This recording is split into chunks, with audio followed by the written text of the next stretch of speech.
Vamos a iniciar la clase de hidrocinemática correspondiente al curso de hidráulica. Bien, el propósito de la clase de hidrocinemática es utilizar el método de Euler para describir las características cinemáticas de una partícula de un fluido en movimiento. Entonces, mediante este método vamos a describir principalmente algunas características como la velocidad, la aceleración, la línea de corriente, etcétera, como el caudal. ¿De acuerdo? Entonces, básicamente vamos a analizar una partícula de un fluido. Bien, entonces un campo de flujo es cualquier región en el espacio donde hay un fluido en movimiento, donde la región o subregión quede ocupada por el fluido. Entonces, en cada campo de flujo vamos a determinar una serie de magnitudes tanto escalares como vectoriales. Nosotros principalmente vamos a trabajar con las magnitudes vectoriales, ¿no? Por ejemplo, vamos a calcular el campo de la velocidad, de la aceleración y la rotación, así como también vamos a describir la línea de corriente y el caudal. Bien, entonces para entrar a este tema, la cinemática de los líquidos estudia el movimiento puro de las partículas sin considerar la masa ni las fuerzas que lo producen. Muy bien, entonces solamente vamos a trabajar solamente con el movimiento puro de las partículas. Bien, entonces vamos a analizar los métodos que se utilizan para describir el movimiento de una partícula. Vamos a iniciar primero con el método de Lagrange. Este método analiza el movimiento de una partícula por el conocimiento del vector posición R como una función vectorial del tiempo. Entonces observamos en este gráfico el vector posición R desde un origen de coordenadas hacia un punto o la partícula o una partícula en movimiento. Tenemos aquí la trayectoria, ¿no? Esta trayectoria obviamente en este punto pues tendrá una ubicación x, y, z y también estará en función del tiempo.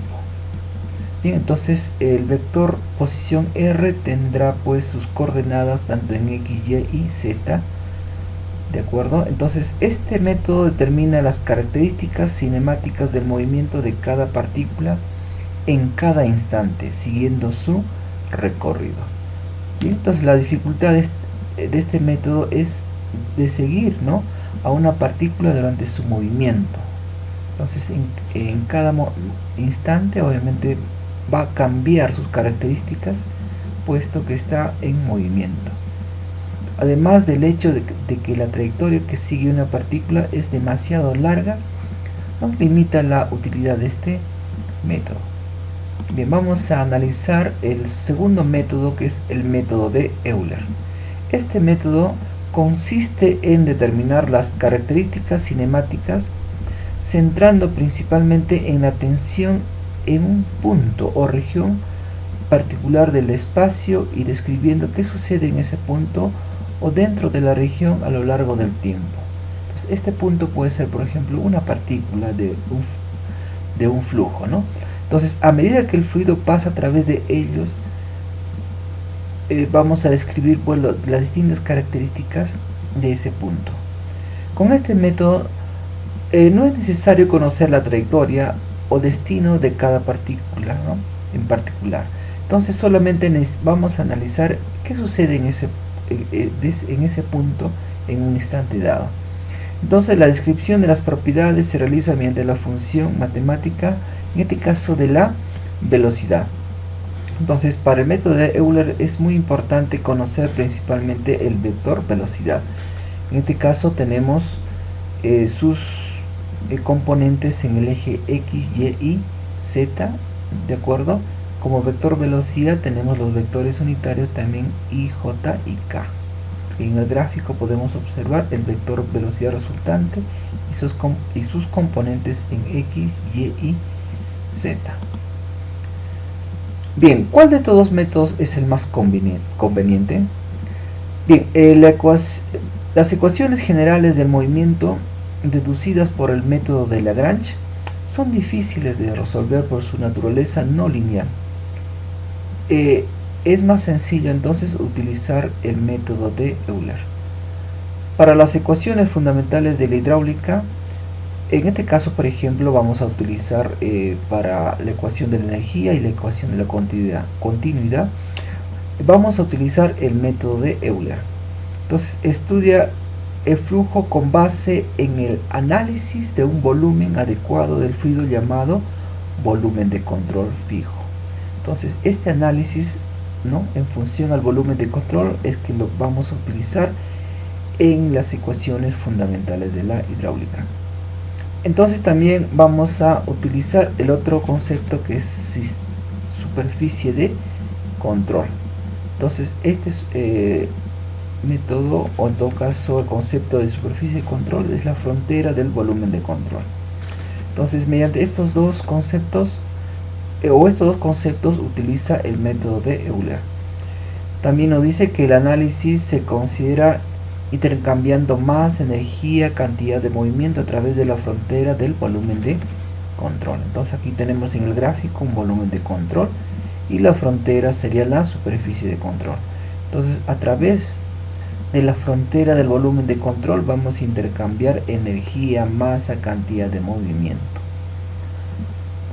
Bien, entonces vamos a analizar mediante el método de Euler lo que corresponde al tema de hidrocinemática. Primero vamos a comenzar con el campo de velocidades.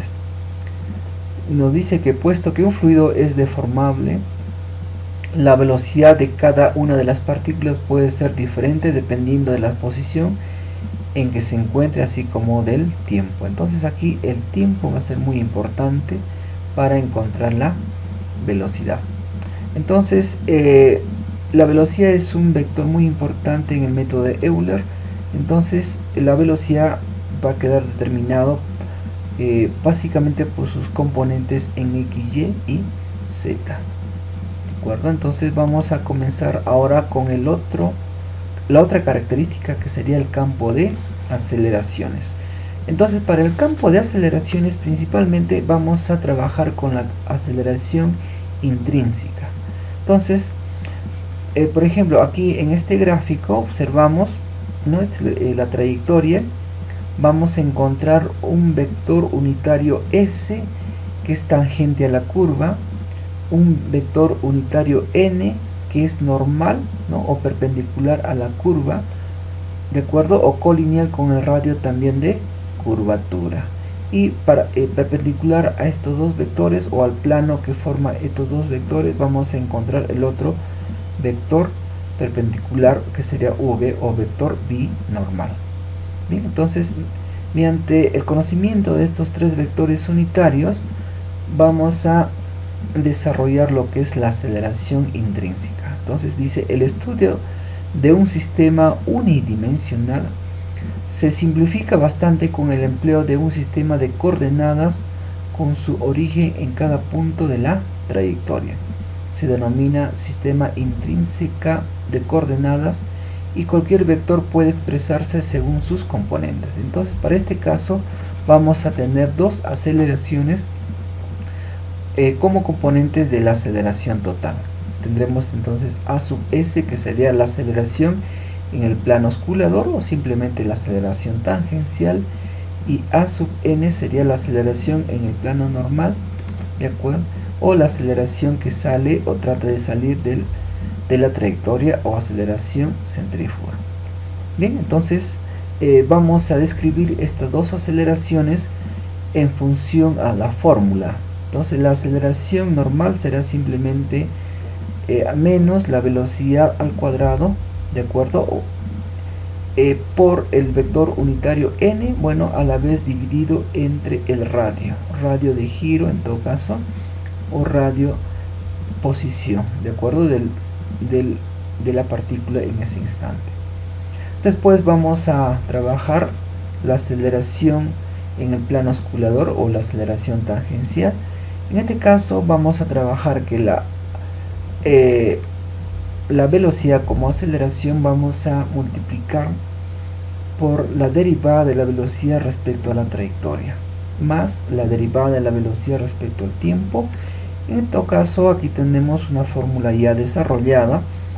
En la velocidad tenemos componentes en x, y y z. También vamos a derivar la velocidad respecto a x, y eso lo multiplicaremos con el vector x de la velocidad. También vamos a derivar la velocidad, toda la velocidad respecto a y, y eso lo vamos a multiplicar con la componente de la velocidad en y. Y también lo mismo con z, vamos a derivar la velocidad respecto a z y lo vamos a multiplicar con la componente de la velocidad en z. Y todo esto vamos a sumar a la derivada de la velocidad respecto al tiempo. Entonces, lo que nosotros trabajamos respecto a la trayectoria, ¿de acuerdo?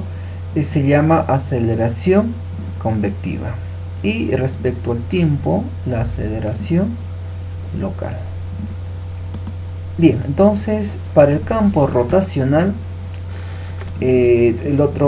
otra característica más que vamos a estudiar sería, dice, una partícula en el seno de un líquido, además de tener un movimiento de traslación, también puede estar con un movimiento de rotación. Entonces podemos observar, ¿no? En un punto determinado va a cambiar obviamente las características de rotación si esta partícula cambia de posición o de línea de control. Podemos observar aquí a distintas alturas vamos a encontrar movimientos, ¿no? En sentido horario o en sentido antihorario de una partícula. Bien, entonces para este caso se deriva de las velocidades. De todas maneras necesitamos conocer el campo de velocidades. Entonces analíticamente se encuentra que esto sucede expresado por el vector vorticidad o simplemente el vector rotor de la velocidad. No es más que la aplicación del operador rotacional al campo de velocidades. Entonces aquí en esta fórmula podemos observar rotacional de la velocidad, o en todo caso este operador rotacional multiplicado vectorialmente por la velocidad. Aquí podemos observar, ¿no? Una matriz donde encontramos a los vectores unitarios i, j, k. Acá vamos a la derivada respecto a x, la derivada respecto a y la derivada respecto a z, y tenemos aquí las componentes de la velocidad en x, y y z. Y tenemos aquí en este caso el desarrollo de la matriz. Bien, tenemos acá también, para de repente poder entender mejor el campo rotacional, por ejemplo aquí tenemos la distribución de velocidades, ¿no? En forma de una parábola de un canal, ¿de acuerdo? Entonces a distintas alturas vamos a encontrar distintas magnitudes y sentidos inclusive del campo rotacional. Si estamos en la velocidad máxima de esta curva, de acuerdo, donde encontramos la velocidad máxima, vamos a observar que la partícula no gira, pero si por más arriba tiene un sentido antihorario, y más abajo un sentido horario.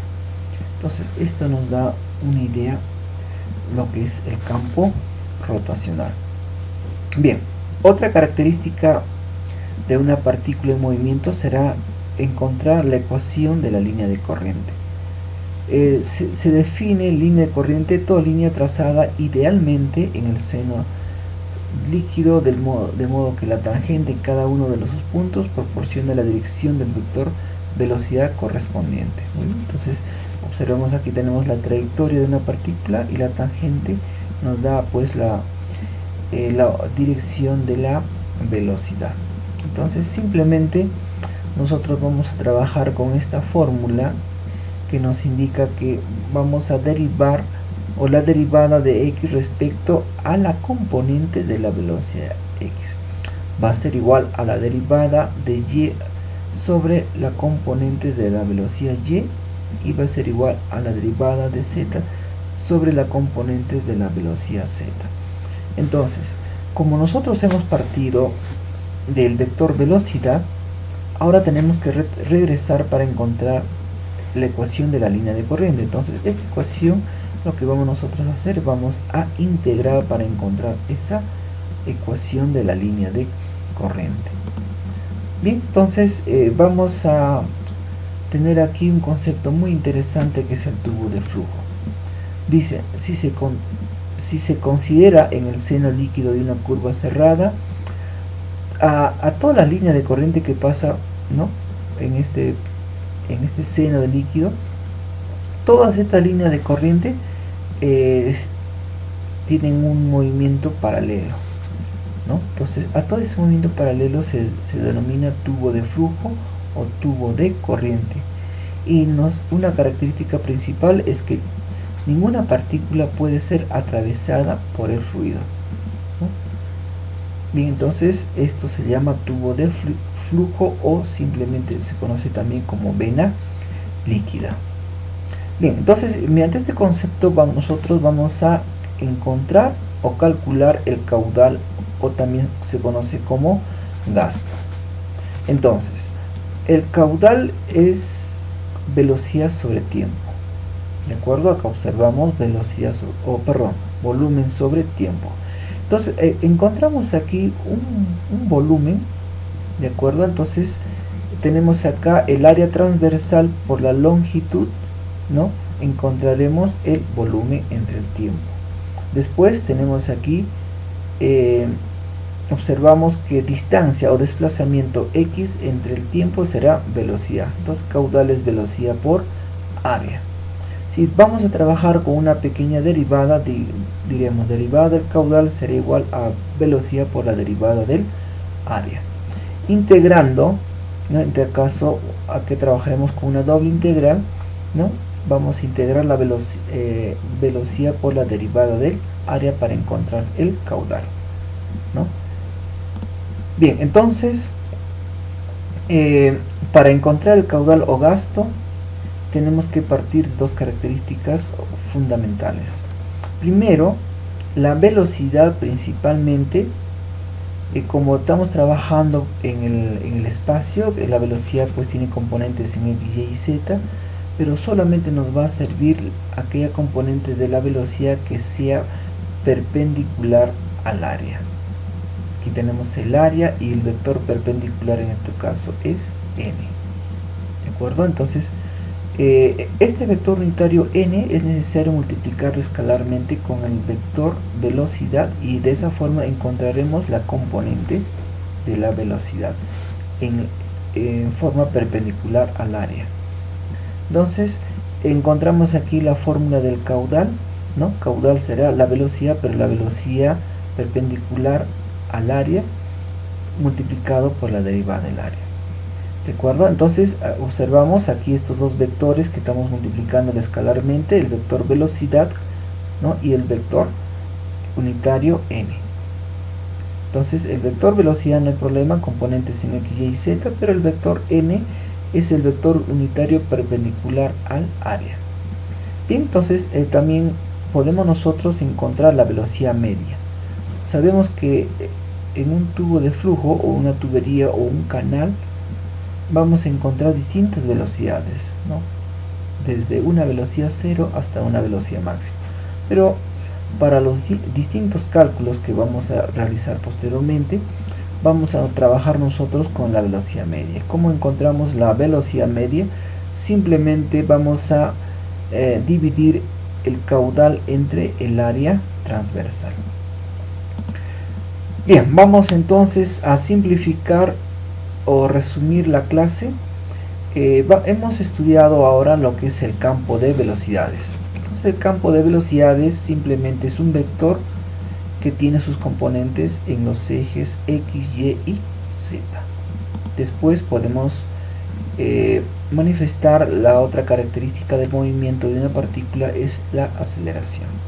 Bien, entonces la aceleración vamos a trabajar con la aceleración tangencial y la aceleración normal, ¿no? Entonces la aceleración normal va a ser igual a negativo de la velocidad o del vector velocidad o del valor, ¿no?, o módulo de la velocidad al cuadrado dividido entre el radio, ¿no?, radio de posición de la partícula. Entonces como esto la aceleración normal trata de salir, ¿no?, de la trayectoria, entonces simplemente multiplicamos por el vector n. Bien. Y la aceleración tangencial o la aceleración en plano osculador, ¿no?, simplemente es la velocidad, el vector velocidad por la derivada del vector velocidad sobre la derivada de la trayectoria. En este caso ya tenemos acá una fórmula desarrollada, ¿no?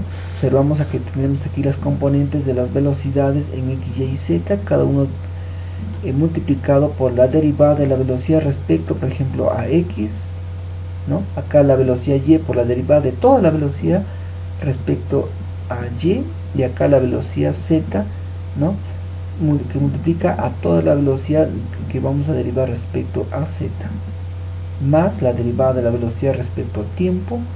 Estos tres primeros que tiene en cuenta solo la trayectoria, ¿no? Entonces tenemos se llama aceleración convectiva, y el último lo denominamos la aceleración local. Bien, la otra característica es el campo rotacional. Bien, entonces aquí tenemos el operador rotacional multiplicado vectorialmente por la velocidad. Tenemos acá una matriz, el desarrollo de la matriz. Entonces, para el campo rotacional nos da la idea del giro, ¿no?